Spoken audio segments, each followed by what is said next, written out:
갖춰져 있지 않은 사람이 책 읽기를 제일 빨리 포기합니다. 성경을 읽을 때도 보면 성경을 읽을 수 있는 마인드 세트라고 하잖아요. 마음가짐이 되어 있지 않으면 좀 빨리 포기하게 되는 것 같습니다.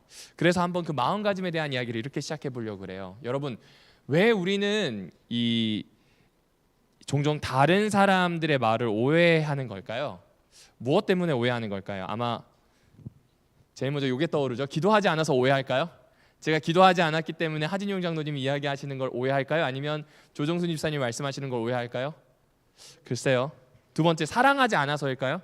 여러분, 사랑 안 하시잖아요, 사실은. 그러니까 정확히 표현하면 내 가족을 사랑하고 교우들은 사랑하시지만 만나는 사람이 너무 많은데 그 사람들을 전부 다 사랑한다고 하기에는 좀 그렇죠. 그런데도 사랑하지 않거나 사랑해야 될 가능성이 있는 사람들의 말을 알아듣는 게 그렇게 큰 어려움은 없는 것 같습니다. 하나 더 있습니다. 죄인이라서. 이 대답 참 많거든요. 죄인이라서 우리가 다른 사람 말을 잘 못 알아들을까요? 아닙니다. 대부분 이런 경우입니다. 같이 읽어보실까요? 시작. 자신의 세계에 몰두한 나머지 대화의 상대를. 그렇죠. 이게 중요합니다. 저도 어제 그제 다니면서 느꼈는데 사람 말을 못 알아듣고 딴 대답을 하는 경우가 있더라고요. 근데 그때는 제가 골똘히 자기 혼자 자기 생각에 빠져 있을 때예요. 그러면 옆 사람이 되게 답답합니다. 근데 성경도 그렇게 읽습니다. 자기 생각에 골똘히 빠져 있으면 대화의 상대인 성경의 이야기를 좀 귀담아 못 듣는 것 같습니다. 그래서 한번 여쭤볼게요. 우리의 대화 상대가 누구냐? 정확히 표현하면 성경을 잘 이해하기 위해서 본문을 읽을 때 가장 주의 깊게 여러분이 생각해야 되는 사람은 누구일까요? 1번 창세기에 나오는 족장들, 2번 선지자들, 3번 왕, 그 다음 4번 우리 교회 담임 목사님. 자, 누구일까요? 여러분이 가장 고려해야 될 사람, 성경 읽을 때 몇 번인 것 같으세요? 몇 번이에요? 한번 손 들어볼게요. 1번 난 족장들이다. 괜찮아요. 이거 괜찮습니다. 틀려도. 자, 2번 선지자들이다. 아, 예.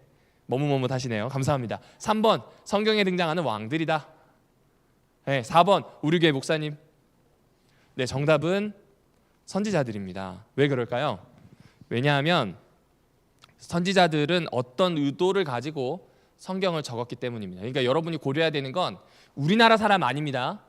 유대인이고 고대에 살았던 선지자들이 도대체 어떤 의도로 기록하는가, 대화 상대가 누구인지를 잘 파악해야 자기 생각에 빠져서 성경에 있는 일을 그르치지 않을 수 있을 겁니다.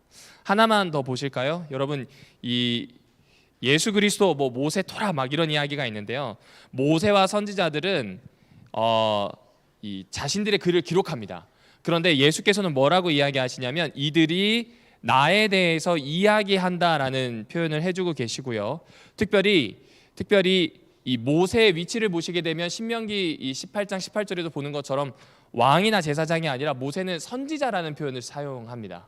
그러니까 이 말은 무슨 이야기냐면 선지자들이 글을 쓰고요. 그 글을 쓴 선지자들의 이 글을 이스라엘 사람들이 읽고요. 이스라엘 사람들이 읽은 다음에 지금 누구를 향해 나아가도록 되어 있다는 거예요. 성경의 구조가 예수님을 향해 나아가도록 되어 있습니다. 그런데 왜 이 말씀을 드리냐면 이런 해석은 언제 나온 거냐면 예수님이 이 땅에 온 다음에, 승천하신 그 다음에, 초기교회가 만들어진 다음에 이런 해석이 생겼습니다. 그러니까 그 전에는 모세의 글이나 선지자의 글을 읽었을 때 바로 예수님께 갔을까요? 안 갔을까요?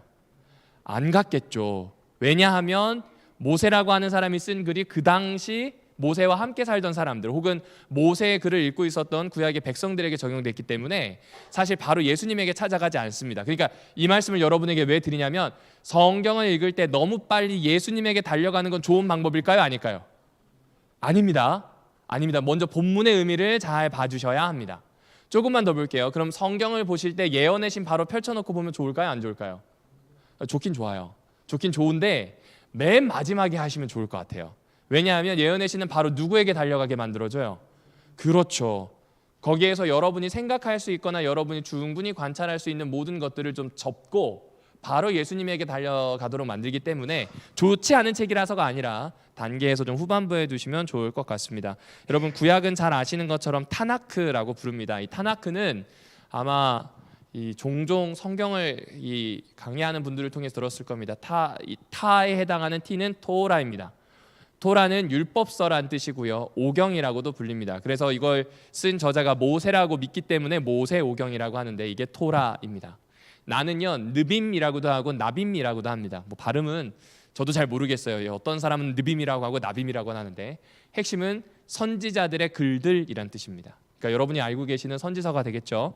그리고 마지막 K는 크투빔 내지 케투빔이라고 합니다. 성문서, 예를 들면 시편이라든지 잠언이라든지 욥기와 같은 글들이 여기에 들어가게 되어 있습니다. 그런데 우리가 이렇게 나누게 되면 어떤 생각을 하냐면요, 역사와 예언은 구분되어 있다고 생각합니다. 다시 말씀드릴게요. 여기 보시는 것처럼 율법서, 예언서, 성문서가 구분이 되어 있으니까 역사에 대한 이야기와 예언에 대한 이야기가 구분되어 있는 것처럼 느껴져요. 역사는 역사대로, 예언은 예언대로. 그런데 이스라엘 사람들에게 역사와 예언은 그렇게 크게 멀어져 있지 않습니다. 역사는 하나님이 말씀하신 게 이루어진다고 보았고요. 그리고 다시 이 역사를 통해서 하나님께서 예언하신다고 생각하는 게 유대인들의 생각 방식이었다고 하더라고요. 그러니까 다시 말씀드리지만 선지자들이 하는 이야기가 어떤 방식으로 이루어지는지를 살펴보면 성경 읽을 때 도움이 되겠죠.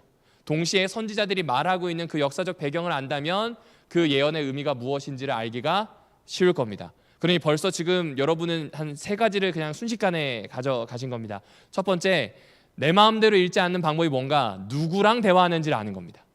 그 다음에 여기 나오는 것처럼 두 번째 어떤 내용이었어요? 바로 예수님에게 달려가지 않는다. 너무 좋은데 그렇잖아요. 뭐든지 과정이 있어요. 바로 보자마자 결혼합시다 이래가지고 결혼하는 케이스는 없습니다. 과정이 있어요. 똑같습니다. 그 과정을 밟아야 됩니다. 세 번째는 역사와 예언이 서로 상관관계가 있다는 겁니다. 그래서 읽으실 때 뭘 생각해 주셔야 되냐면, 이 이야기가 어떤 이야기인지 궁금하면 역사를 살펴보시면 됩니다. 그 역사를 통해서 메시지를 알 수 있다. 이렇게 보아주시면 될 것 같습니다. 자, 그러면 건강하게 읽는 방법은 무엇일까요? 뭐 옛날에는 히스토리라고 하는 역사라는 말을 뭐 예수님에게 갖다 붙이기도 하고 뭐 신학에게 갖다 붙이기도 하고 다양하게 했었습니다. 근데 핵심은 무엇이냐면 성경이 역사에서 태어났다는 걸 아는 겁니다. 다시 말씀드릴게요. 성경이 어디에서 태어났다고요? 역사에서. 자, 여러분 물층이 있대요. 창세기에 보면 궁창 위에 물이 있답니다. 지금 궁창 위에 물이 있어요, 없어요? 없어요. 그럼 성경이 거짓말하는 걸까요? 아니에요. 우리가 지난번에 창세기 한 8번, 9번의 시간을 통해서 찾아봤더니 고대 사람들이 가지고 있는 우주관에서는 우리처럼 물이 대류한다라고 하는 과학적 사실을 몰랐어요. 그러니까 하늘은 창문이어야 하고 그 창문 위에 물층이 있어야 비가 내리니 당연히 창문 위에 물층, 그러니까 궁창 위에 물층이 있다는 건 그들의 세계관입니다. 맞나요? 아닌가요? 맞아요. 그 이야기를 하는 거예요. 그러니까 그 역사에 따라서 시대의 아들일 수 있는 성경을 살펴보시는 게 중요합니다. 그러면 그 당시 그 의미가 뭔지를 알면 적용하기가 쉽겠죠. 예를 들어서 물층이 이 하늘 궁창 위에 있었다라고 하는 걸 통해서 창세기는 그 당시 사람들이 이야기하는 걸 우리에게 들려주는 겁니다. 세상은 하나님이 그 당시 우주관을 통하여서 설명하고 계시고 말씀하고 계시고 창조했다는 겁니다. 마찬가지로 적용을 하면 성경을 통해서 이 사람들에게 했던 이야기가 오늘 우리에게도 여전히 적용될 수 있고 오늘 우리에게도 여전히 창조력 있는 말씀이 임할 수 있다는 걸 생각할 수 있다는 겁니다. 조금 어렵나요? 조금 더 쉽게 가보겠습니다. 여러분 창세기에 보시게 되면 이 아담과 하와가 선악을 알게 하는 나무의 열매를 따 먹고 엉망진창이 되는 이야기가 이제 3장에 나오고요. 4장에서 가인과 아벨에 대한 이야기가 나옵니다. 그런데 먼저 살펴봤던 것처럼 창세기 4장 8절에 보게 되면 가인이 아벨을 죽인 게 우발적으로 한 일이 아니라 계획적인 일임을 좀 알게 되었습니다. 그러니까 지금 문제 삼는 것은 무엇이냐면 성경 본문이 타락한 인간에게 있어서 가장 큰 문제가 뭐냐면 상대방을 계획적으로, 그리고 상대방을 사람으로 보지 않고 죽어 마땅한 어떤 대상으로 파악하는 일에 주저함이 없다는 겁니다. 이 말은 무엇이냐면 자기 스스로 선과 악을 정의한다는 겁니다. 하나님의 방식이 아니라. 하나님은 선과 악을 내가 정의하고 있으니 너희는 나를 따라서 이웃을 자기 몸처럼 사랑하라고 얘기했는데, 이제부터 사람은 자기가 선과 악의 판가름하는 주인공이 되어서 상대방을 의도적으로 죽이는 일에도 스스럼 없이 하고 있다는 걸 창세기 4장에서 보여주고 있다는 겁니다. 그러면 이걸 우리에게 그대로 적용해서 가지고 오면 오늘날에도 살인은 죄인가요? 죄가 아닌가요? 죄죠. 당연히 하면 될까요? 안 될까요? 그렇죠. 아주 간단한 적용 첫 번째입니다. 두 번째, 신약에 보게 되면 예수님께서 살인과 진배 없다고 이야기하는 게 산상수훈에 숨어 있습니다. 어떤 이야기인가요? 그렇죠. 미워하는 것이 무엇이 될 수 있다고요? 그렇죠. 실제로 살인이에요? 아니에요?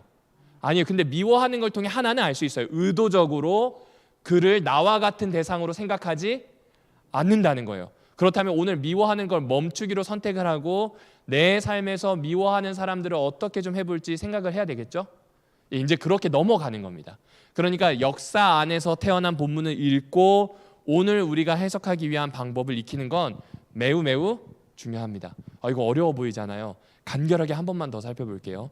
여러분, 우리 역사 중에 연산군이라고 하는 사람이 있습니다. 그렇죠? 그 연산군의 역사는 반복되면 될까요? 안 될까요? 안 되겠죠. 근데 연산군의 아버지가 누군지 아시죠? 성종입니다. 그냥이 아니라 성종이에요. 조선의 역사에서 모든 것들을 집대성한 사람이 누구냐면 성종이란 이야기입니다. 그러니까 완벽하게 이룬 다음에 연산군 같은 자식이 태어났어요. 그래서 연산군은 어렸을 때부터 아버지에 대한 컴플렉스가 굉장히 많았던 것 같아요.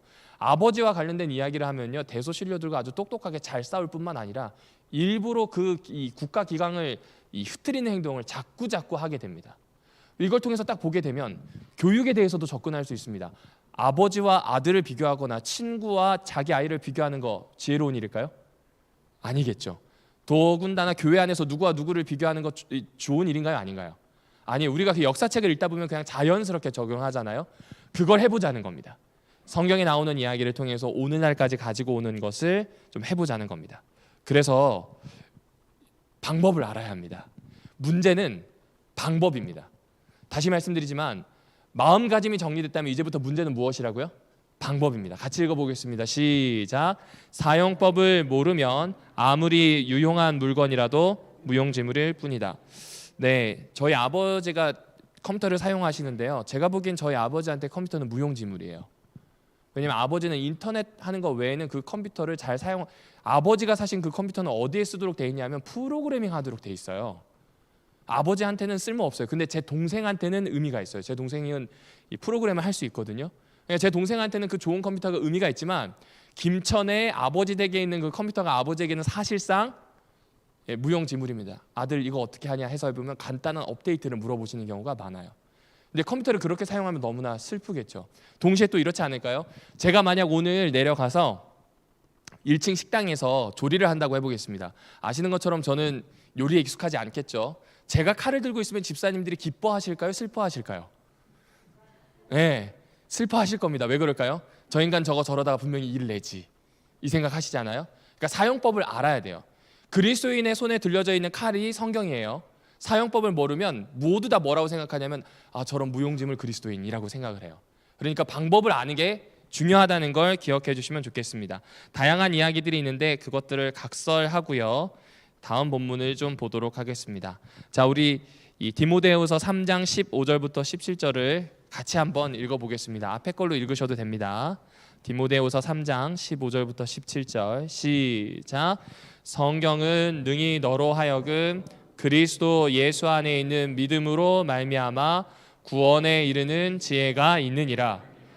모든 성경은 하나님의 감동으로 된 것으로 교훈과 책망과 바르게 함과 의로 교육하기에 유익하니 이는 하나님의 사람으로 온전하게 하며 모든 선한 일을 행할 능력을 갖추게. 그렇죠. 우리가 성경을 읽는 이유에 여기 다 들어 있습니다. 여러분이 봉사하는 이유가 뭐냐면 성경 때문이에요. 그러니까 만약에 성경에 근거한 봉사가 아니면 죄송하지만 쓸모없습니다. 얼마 안 가 지치고요. 나가 떨어지고 욕합니다. 내가 왜 이걸 해야 되나. 여기에 있어야 됩니다. 그리고 여기 나오는 것처럼 구원에 이르는 지혜가 있다는 겁니다. 여러분이 이야기하실 때 내가 구원받았는지 안 받는지 모르겠고 예수를 잘 모르겠다라고 이야기하실 그 시간에 사실은 어디를 가야 할까요? 성경을 좀 읽어보셔야 합니다.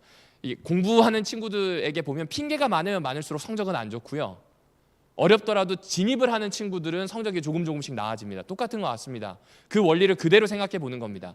오늘 우리가 성경이 좀 어렵고 지금까지 익숙하지 않은 분들이 더러 계실지도 모르겠다는 생각을 합니다. 물론 지금 제가 이 강의를 같이 하면서도 좀 부담스러운 게 지금 목사님만 3분이 계시고요. 장로님들이 너무 많아요. 이미 읽으시는 게 익숙하실 거 압니다. 그런데 이제 성경을 읽기 시작하거나 아마 해결할 부분이 있는 분들에게는 이게 도움이 되지 않을까 싶습니다. 하나만 더 말씀드리면 이게 유일한 방법이 아니라는 겁니다. 이게 왕도가 아니라는 겁니다. 지금 제가 소개해드리는 방법은 이런 방식으로도 읽어볼 수 있겠구나라는 정도로 받아들여 보시고 필요한 것들을 취해 가시면 좋지 않을까라는 생각을 하게 됩니다. 자, 그러면 성경을 읽을 때 과연 어떻게 읽는 것이 좋을까요? 여러 가지가 있는데요. 우리는 이 선지자들이 쓴 성경을 통해서 이것이 번역이 되어 오늘 우리에게 온 것을 압니다. 다시 말씀드릴게요. 선지자를 통해서 양피지에 쓰여졌던 것들이, 필사되었던 것들이 지금 인쇄되어서 우리 손에 와 있습니다. 그렇죠? 그러면 성경을 읽는다고 하는 건 선지자를 읽고 있는 것도 아니고요. 지금 양피지를 읽고 있는 것도 아니에요. 그렇죠? 그러니까 제일 먼저 우리는 이 성경을 통해서 관찰을 해야 됩니다. 무엇을 해야 된다고요? 관찰입니다. 제가 관찰이란 이 단어를 찾아봤더니 6글자의 줄임말입니다. 관천문찰지리입니다. 네, 관천문찰지리. 하늘의 문이, 천문, 하늘의 문의를 살피고 찰지리, 땅에 있는 이치를 하나하나씩 깨달아간다는 뜻이더라고요. 그러니까 관찰은 성경 안에 있는 것들을 넓게 살펴보고 그 문의들을 알아가는 겁니다. 자세히 보아야 하고 느리게 읽어야 합니다. 다시 말씀드리겠습니다. 자세히 보아야 하고 어떻게 읽어야 된다고요? 느리게 읽어야 됩니다. 그래서 다시 말씀드릴게요. 천천히 여러 번 집중해서 읽으셔야 합니다. 이게 마음가짐 첫 번째입니다. 천천히 여러 번 집중해서 읽으시는 겁니다. 자, 그럼 이렇게 관찰을 하게 되면요, 그 다음에는 해석의 과정으로 넘어가게 됩니다. 해석을 할 때 제일 중요한 게 뭐냐면 행간을 파악하는 것이겠죠. 이 충청도 말 중에 되슈라는 말이 있더라고요. 예, 되슈라는 말이 있는데 제가 충청도 친구들과 있을 때 제일 힘든 게 뭐냐면 밥 먹으러 가자 하면 아유 되슈 이래요. 이게 가자는 건지 같이 좀 이따 가겠다는 건지 안 가겠다는 건지 모르겠더라고요. 그래서 제가 나름의 노하우를 깨쳤는데 충청도 친구들에게 물어볼 땐 3번 물어봐야 마지막에 정답이 나옵니다. 그러니까 되슈가 진짜 되슈예요? 아니에요? 아니에요. 행간이 있어요. 지금 몇 번은 적어도 물어봐야 돼요. 3번은 물어봐야 돼요. 다 그렇다는 건 아니고요. 신학과에 있는 저희 친구들이 그래요. 밥 먹으러 갈까? 아우 되슈. 진짜로? 됐다니까 막 이래요. 마지막으로 갈까? 그럼 가볼까? 이러면서 와요. 그런데 경상도 친구들은 이래요. 밥 먹으러 갈까? 그러면 가자. 한마디로 끝나요. 진짜 그러면 간다니까? 이렇게 바로 가요. 다르죠? 성경도 마찬가지예요. 이 당시 사람들이 가지고 있는 그 행간 안에 있는 의미를 살펴야 됩니다. 그 과정이 뭐냐면 해석 과정인데요. 따라해 보실까요? 입으로. 그렇죠. 입으로 여러 번 읽어보시는 게 제일 좋아요. 제 딸내미가 말을 배우기 시작할 때를 생각해 보면요, 말 조심을 참 해야 되겠다는 생각을 많이 했습니다. 제가 와이프한테 아침마다 일어나서 여보 잘 잤어 안녕 이렇게 하거든요. 근데 딸내미가 어느 날 갑자기 아빠 안녕 이러더라고요. 지금 말을 누굴 통해서 배운 거예요? 그렇죠. 계속 듣는 걸 이제 자기 말로 하기 시작합니다. 지금은 자기가 원하는 방식으로 다양하게 인사합니다. 아빠 잤는데 피곤하진 않았어? 괜찮았어? 뭐 이런 물도 물어봐요. 이제 조금 컸다고요. 근데 그 전에는 누구의 말을 그대로 따라해요? 그렇죠. 그럼 마찬가지입니다. 성경에 대해서 잘 모른다면 누구 말을 따라하는 게 제일 좋을까요? 성경의 말을 따라하는 게 제일 좋겠죠. 그래서 입으로 여러 번 읽으셔야 돼요. 번역되어 있더라도 입으로 여러 번 읽는 것이 가장 좋은 방법입니다. 자, 그러면 이제 제 말은 각설하고요. 바로 들어가 보도록 하겠습니다. 읽기 방법 첫 번째입니다. 단번에 읽으셔야 됩니다. 어떻게 읽으신다고요? 그렇죠. 책도 마찬가지고 성경도 똑같습니다. 처음부터 끝까지 훑어보는 겁니다. 어디에 뭐가 있는지 보는 거예요. 근데 저 같은 친구들이 꼭 하나씩 있어요. 이해가 안 되면 그 이해를 하려고 작은 부분 하나를 붙잡고 절대로 못 넘어가며 이걸 넘어가지 못하는 부담감을 느끼다가 결국 시간이 다가서 아무것도 못 읽고 끝나는 사람들이 있습니다. 그럴 필요 있을까요? 없을까요? 모르는 단어가 있어도 괜찮아요. 한번 쭉 읽는 겁니다. 근데 쭉 읽었는데 훑어보기 하듯이 어느 정도 그림이 그려지지 않는다면 한 번 더 읽는 겁니다. 두 번째 읽어도 그렇게 되지 않는다면 몇 번까지 읽어보면 좋을까요? 5번까지 읽어보시면 좋습니다. 그런데 이게 처음 하면 쉽지가 않으니까 짝꿍이 지어졌잖아요. 서로 입으로 천천히 5번을 읽어보겠습니다. 목사님 둘이 앞에서 10번 읽으라는 건가요? 아니고요. 두 분이서 5번 정도를 입으로 한번 교독하셔도 괜찮고 누구 하나 읽고 다음 읽고 같이 읽어도 괜찮습니다. 그렇게 해서 5번 정도 읽어볼 겁니다. 그런데 지금 예배 시간이 그렇게 길지 않기 때문에 오늘은 3번만 읽어보겠습니다. 몇 번만 읽어본다고요? 3번만 읽는 겁니다. 자, 그런데 여기에 스킬이 있습니다. 그 스킬이 무엇이냐면 휴대폰으로 다른 거 찾아보지 마시고요. 예언의 신 펼치지 마시고요. 본문만 읽는 겁니다. 그리고 제가 지금 드린 종이에는 위에는 개역 개정판이 있고 밑에는 표준 세번역이 있습니다. 개역 개정판으로 된 것을 짝꿍과 함께 3번 읽을 텐데요. 제가 생각하기에 아마 5분이면 끝날 겁니다. 그러니까 5분 후에 다시 그 다음으로 넘어갈 텐데 3번 읽으면서 내용을 한번 이런 내용이구나 그냥 한마디로 정리할 수 있을 정도로 한번 파악을 해보는 겁니다. 위에 것만 읽으시면 됩니다. 사투리가 나오네요. 위에 것만 읽으시면 됩니다. 자, 그러면 지금부터 5분 동안 3번씩 같이 3번 읽어보겠습니다. 3번.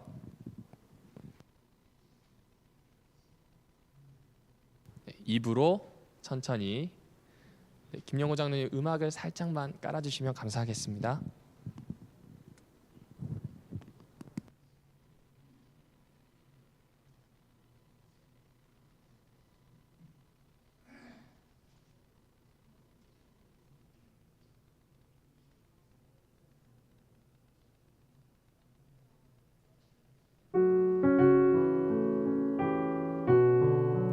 혹시 눈을 놓고 오셔서 잘 모르시는 분들은 옆에 있는 분들이 좀 도와주셔서 좀 읽어주시면 좋겠습니다.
여기까지 해보겠습니다. 자, 한번 대답을 그냥 편하게 해주세요. 우물쭈물하지 말고.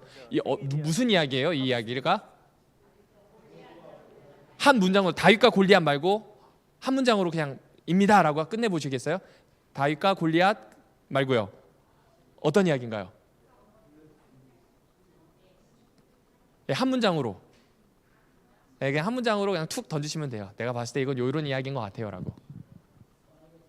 선악의 전쟁. 감사합니다. 선악의 전쟁. 또요? 신들의 전쟁. 감사합니다. 또요? 한 문장 이런 겁니다. 다윗과 골리앗이 싸웠는데 다윗이 이겼다. 뭐 이런 거요. 한 문장으로 표현하면 어떻게 될까요? 각각 생각하신 부분을요. 예? 하나님의 섭리. 하나님의 섭리. 예, 그리고요? 승리. 하나님의 승리. 예, 또요? 자, 지금 각각 읽었을 때 대충 잡히셨죠? 근데 지금 이야기할 때 한 문장이 아니라 단어나 구처럼 나옵니다. 이 말은 무엇이냐면 전체를 다 파악했다는 이야기인가요? 못했다는 이야기인가요? 못했다는 이야기입니다. 제가 17살 때 처음으로 피자를 먹었습니다. 근데 피자를 먹었는데 맛이 괜찮아서 그 자리에서 한 판 반을 먹었습니다. 사이즈가 꽤 컸죠. 근데 그 한 판 반을 한 번에 입에 다 넣었을까요? 어떻게 먹었을까요? 그렇죠. 한 6조각, 7조각, 뭐 8조각 내주잖아요. 처음에는 한 조각 먹어봤어요. 조심스럽게. 근데 맛이 있어서 그 다음엔 2조각을 접어서 먹었어요. 지금 무슨 이야기를 드리려는지 알겠죠? 전체를 한 번에 먹는 방법은 없어요. 근데 잘라서 먹으면 먹을 수 있습니다. 그러니까 지금 오늘 본문에서도 바로 한 번 읽고 다 읽으셨어요? 무슨 내용이에요? 라고 하면 한 문장으로 정리 안 되는 게 정상이에요. 왜 그럴까요? 지금 피자 한 판을 한꺼번에 그냥 슬쩍 드시려고 해본 거예요. 눈으로 일단 먼저 훔치신 겁니다. 그럼 이제 피자를 조각 내듯이 본문을 조각 내 봐야 되겠죠. 그래서 두 번째 하셔야 되는 게 뭐냐면 앞뒤 맥락을 확인하는 거랑 단락을 나누어 보는 겁니다. 이 단락 나누는 건 되게 쉽습니다. 자, 앞에 있는 글을요, 저와 함께 좀 같이 읽어보겠습니다. 시작. 옛날, 아주 먼 옛날 토끼와 거북이가 살고 있었습니다.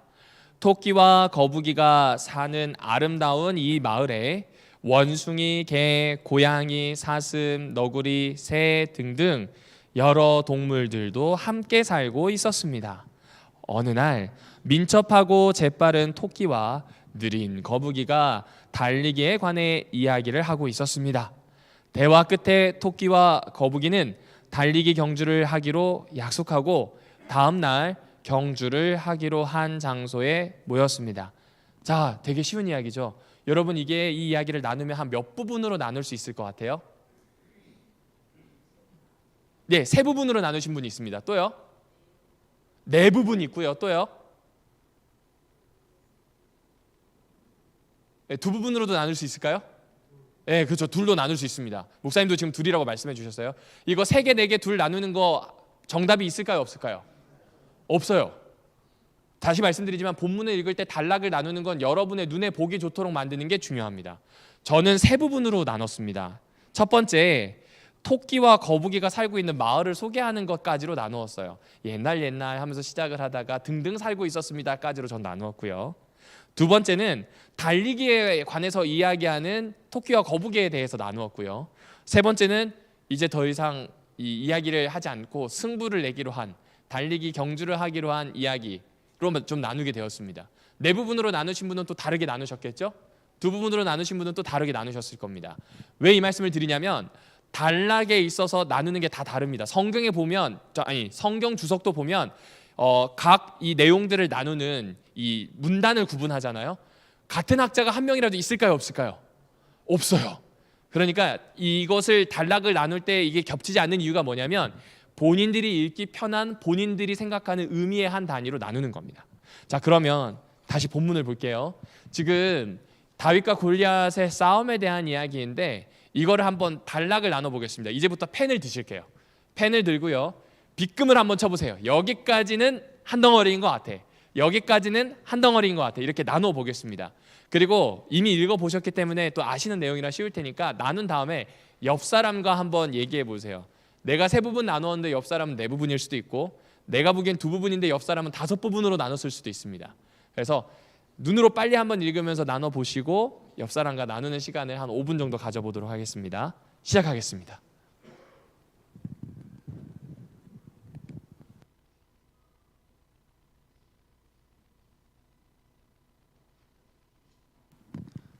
음악을 조금만 깔아주시면 감사하겠습니다.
네, 이제 개별적으로 나눠보신 것 같으니까요. 바로 옆 사람과 어떻게 단락을 나눴는지 난 이렇게 나눠봤어 라고 이야기를 하고 설명을 한번 해주시면 좋겠습니다.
네, 이제 순서를 바꾸어서 다른 분이 해주시고요.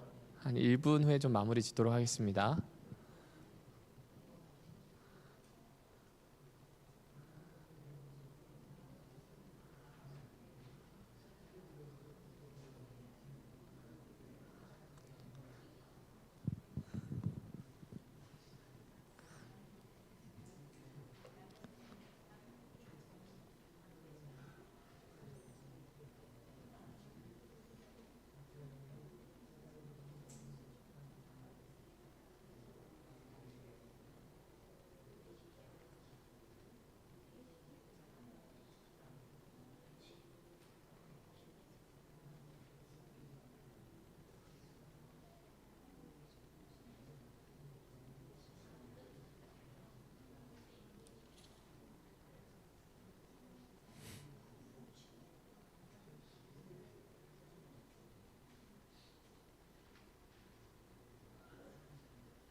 15초 후에 마무리하겠습니다.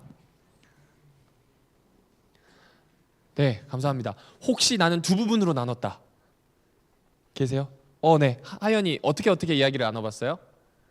큰 목소리로 얘기해 줄 수 있어요?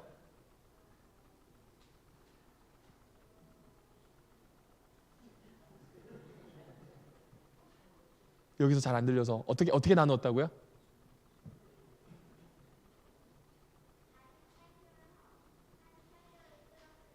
네. 그리고요. 그래요. 그것도 잘했어요. 일단 끊는 게 중요합니다. 그래야 읽을 수 있습니다. 우리 하연이에게 박수 해주시면 좋겠습니다. 네, 우리 저기 이필근 집사님 혹시 몇 부분으로 나누셨어요? 좀 설명해 주시겠어요? 간단하게? 예. 예.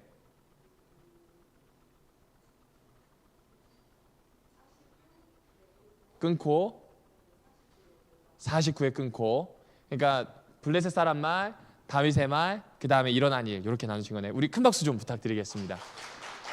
네, 조아라 집사님 혹시 어떻게 나누셨을까요? 똑같아요? 네 가지로. 예, 말씀해 주세요.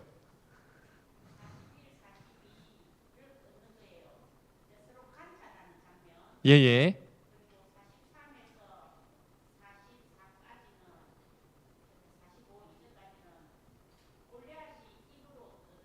예예.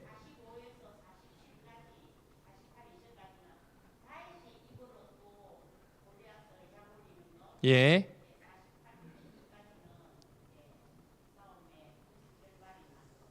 네, 네 부분 이렇게. 감사합니다. 우리 박수 주시면 좋겠습니다. 그러니까 여러분 지금 딱 보시더라도 이제 이야기가 각각 어떻게 펼쳐질지 느껴지시죠? 조아라 집사님이 해주신 거랑 이필금 집사님 그리고 하연이 3명, 시간이 없어서 3명밖에 지금 확인을 못했는데, 이제 그렇게 보게 되면 이야기를 전개할 때 각각의 관점이 결정되게 됩니다. 말로 묶었고요, 상황과 말과 행동으로 묶었습니다. 그리고 일단 끊어놓는 것부터 했습니다. 그렇게 하게 되면 이제 본문이 조금씩 이해가 됩니다. 제가 다음 시간에는 이제 해석에 들어가는 과정을 할 텐데, 오늘 이 과정이 굉장히 중요합니다. 관찰할 때 쪼개어서 보는 것, 그리고 그 쪼개어서 보면서 어떤 내용인지 알아가는 것, 점점 자기가 씹을 수 있도록 정리하는 겁니다. 피자 한 판을 한꺼번에 먹는 게 아니라 먹을 수 있는 크기로 잘라서 하나하나씩 섭취를 해가는 겁니다. 이게 관찰 과정입니다. 별거 아닌 것 같죠? 다음 시간에 굉장히 다른 이야기가 될 겁니다. 미리 맛보기를 해볼게요. 다윗이 이길 수 있었던 이유는 무엇인가요? 네, 해석된 이야기 말고 본문에 나오는 걸 해보겠습니다. 본문에서 다윗이 이길 수 있었던 이유를 뭐라고 지금 설명하나요? 네, 막 이게 웅성성한데 여호와의 이름으로 나아가서 이긴 겁니다. 그렇죠? 그런데 골리앗에게는 지금 이름이 있나요, 없나요? 아니요. 골리앗에겐 지금 골리앗 자신의 이름이 있어요, 없어요? 이방신들의 이름은 있어요. 근데 이방신들의 이름이라고 뭉뚱그렸으니까 정확하게 지칭 안 했어요. 거기에다 지금 골리앗도 뭐라고 지금 지칭을 하고 있죠? 그렇죠. 블레셋 사람이라고 이야기합니다. 그런데 누구의 이름으로요? 여호와의 이름으로 이겼네요. 이게 왜 의미가 있는가? 이때 다음 시간에 해보겠지만 먼저 하면 앞 뒤의 내용을 좀 봐주시면 됩니다. 특별히 이야기는 앞뒤의 내용이 좀 넓습니다. 범위가. 바로 앞에 있는 17장 1절로 가실 게 아니라 16장 1절부터 쭉 읽어보시면 16장 13절에 이새의 아들들 중에서 다윗을 선택해서 기름 붓는 장면이 나옵니다. 그러니까 그 기름 부은 다윗이 얼만큼 어떠한 인물인지를 알려주는 장면이 지금 골리앗과 이 전투의 장면에서 나오게 되는 겁니다. 그러니까 하나님의 영의 부음을 받은 사람은 절체절명의 순간에도 승리할 수 있다. 왜냐하면 그 기름 부음 자체가 여호와의 이름, 여호와의 존재가 그와 함께함으로 이겨낼 수 있다는 것을 이야기해주고 있습니다. 자, 그럼 이걸 우리에게 바로 적용할 수 있을까요, 없을까요? 있어요. 왜냐하면 신약에서는 우리를 왕이자 제사장이라는 표현을 씁니다. 왕과 제사장에게는 구약의 이 표현으로 보게 되면 기름을 붓나요, 안 붓나요? 부어요. 그러니까 여호와의 영이 계시고 여호와의 이름으로 살아낸다면 우리도 좀 뭔가를 해낼 수 있겠다는 그런 기대감을 가질 수 있을까요, 없을까요? 이렇게 천천히 해석해서 나가는 겁니다. 그래서 다음 주에는 앞뒤 단락과 함께 살펴보았던 것들을 좀 정리하는 건데, 이 과정이 미리 말씀드리지만 되게 지루하고 힘들고 포기하고 싶은 과정입니다. 근데 이걸 넘어서야 성경 안에 있는 내용들을 가지고 적용하는 데까지 나아가게 됩니다. 조금 더 프리뷰를 드리면 적용은 무엇이냐면 세 글자로 이렇게 표현합니다. 따라해 볼까요? 기도문. 그렇죠. 적용에서 기도문이 나옵니다. 다시 말씀드리지만 사람은 전날 생각했던 거의 90% 이상을 오늘 그대로 생각하고 말하고 행동합니다. 근데 만약 새로운 것을 읽고 받아들이면 그것을 붙잡고 살게 됩니다. 선택을 한다면 말이죠. 성경도 마찬가지입니다. 여러분이 공중 기도를 하실 때, 가족들과 기도할 때 본문을 먼저 읽어서 적용으로 기도문이 나오게 된다면 그 자리가 풍성해집니다. 일단 풍성해집니다. 두 번째는 그 기도문을 붙잡고 누구와 더 대화를 하게 될까요? 하나님과 대화하게 되겠죠. 생각날 때마다 살펴볼 테니까요. 오늘 하루 중에. 그러다 보면 신압으로 하나님의 의도라든지 내 기도에 바뀌는 부분을 알게 될 겁니다. 아마 다 경험하셨을 거예요. 처음에는 제가 가지고 있는 질병을, 제가 가지고 있는 어려움을 해결해 달라는 기도를 하셨을 겁니다. 근데 시간이 흐르다 보면 그건 중요하지 않아요. 하나님 앞에 내가 누군지를 보게 되고 하나님이 무슨 일을 하시는지를 보게 됩니다. 조금 더 지나다 보면 그것도 별로 중요하지 않아요. 오늘 이 기도를 통해서 하나님과 나 사이에 어떤 연결점이 있고 내가 정말 놓치지 말아야 되는 궁극의 한 가지가 뭔지를 살피게 됩니다. 그리고 그걸 지나게 되면 희한하게도 기도의 끝은 하나님의 성품을 알게 됩니다. 그렇죠? 그 과정이 어디에서 시작이 되어야 되냐면 성서에서 시작이 되어야 됩니다. 그냥 이 중보기도문 쓰겠다고 앉아가지고 오늘 내 기도문을 쓰는 건 중요하지 않아요. 어차피 내가 하는 생각이 그대로 나올 뿐이에요. 내가 오늘 누군가를 위해서 기도할 때도 마찬가지예요. 그런데 그 기도문이 성서로부터 시작이 된다면 일단 내 머리와 말에서 시작된 것이 행동과 삶으로 퍼져나갈 수밖에 그렇죠. 그 작업을 지금 하려고 하는 겁니다. 다시 말씀드리면 이거는 여러 방법 중에 한 방법인데 지금까지 썼을 때 굉장히 괜찮았던 것 같아요. 그래서 다음 주 시간까지 만약에 어렵다면 그 다음 주로 넘어가지 않을까 싶은데 차분히 좀 읽어보도록 하겠습니다. 자, 그러면 다음 주에도 똑같이 사무엘상 17장 41절부터 49절을 가지고 조금 더 살펴보겠습니다. 욕심이 나시는 분들은 사무엘상 첫 번째부터 쭉 읽어보셔도 괜찮고요. 아니면 16장에서 18장까지에 있는 내용을 한번 같이 읽어보시고 오시면 해석하는 데 도움이 되지 않을까 싶습니다. 오늘 이렇게 시간을 마치도록 하겠습니다.